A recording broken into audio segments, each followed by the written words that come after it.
আল্লাহ বলেন, এই বনি আদমের প্রত্যেককে যদি একটা করে স্বর্ণের পাহাড়ের মালিক বানিয়ে দেয়া হয়। কিসের পাহাড় দেখছেন জীবনে?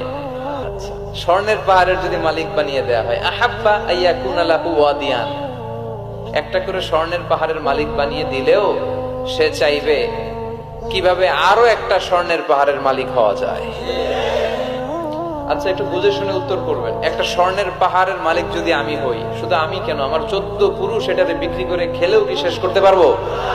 তো আমার আরেকটা লাগবে কেন? আরেকটা দিয়ে আমি কি করব? স্বভাব। বিষ্ণু বললেন সবশেষে, হাদিসের শেষাংশে বললেন, ওয়ালাইয়ামলা আফাহু ইল্লা তুরাব, কবরের মাটি ছাড়া কোনো কিছুই মানুষের এই জিহ্বাটারে থামাতে পারবে না। চিৎকার করে বলেন ঠিক কিনা? জন্য যার আছে বেশি ও চায় বেশি, এই ডিমান্ডটারে একটু কমাতে হবে, আল্লাহর কাছে শুকরিয়া করতে হবে। অর্থের প্রয়োজন আছে, কিন্তু এটার হৃদয়ে